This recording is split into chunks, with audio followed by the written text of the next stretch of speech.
Story short, I decided to sign up for a leadership program. It was a 6-day leadership program in San Diego called Leadership Mastery.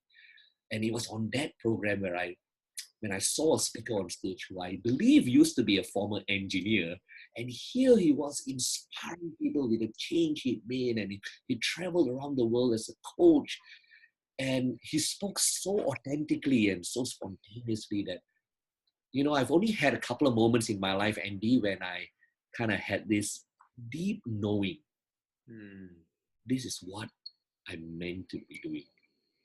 Something that most people would say, geez, represents great uncertainty. And yet it was a deep sense of feeling, of deep certainty. And when I saw that person on stage and he asked the question, if anything were possible, right? And you have decided to make your life about fulfillment of your highest potential in order to serve, right? What is your legacy going to be? And in my heart, it was like, man, I want to do what you are doing, the guy on stage. And I really wish that even more people in the corporate world, my IBM colleagues, my Grapevine colleagues, all the people who are at work could be more open-minded and could even connect with this message. And I say, I want to do this and I want to bring this message back to my team and empower them even more. But very frankly, Andy, when I came out of that little talk, here I was super passionate and all that. And Sue, my dear's wife, was in the audience with me, and she came up to me excitedly and she was like, hey, Nick, when they ask you that question about what do you want to do with the rest of your life that would create this fulfillment and legacy, what did you have in mind? What came to you? What came to you?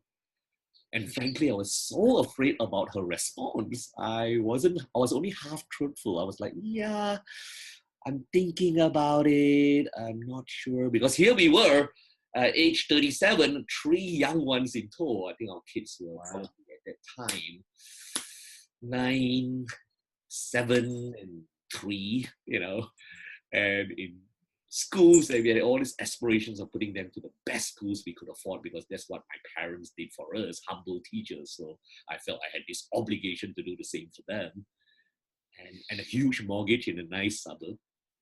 And in my heart, I was thinking of going out there and being bold and pursuing this, what I felt was a calling in my life, to do what I love doing best and make the biggest difference in the way that I could. And I was afraid to share it with the one that I love most, Sue. And but it's amazing how important people are in your life, Andy, just like you have been to me. And I think she saw right through me and she looked me in the eye. And she was like, I know what you think. You want to be like that guy on stage, right? And frankly, I was just blown away. And I said, but, no, it's just I'm thinking, I got a good job at IBM, right? And she was like, mate, we've been through this journey together. Life's too short. If your heart tells you that, go make it happen. We'll always be behind you. If it means we have to downsize and do whatever it takes, till we realize that, give it a go. Don't wake up one day wondering. And Andy, I frankly, at that moment, all I felt was gratitude and love. And you can imagine what that did to my self-belief, in a time when I didn't believe in myself, someone else believed more in me.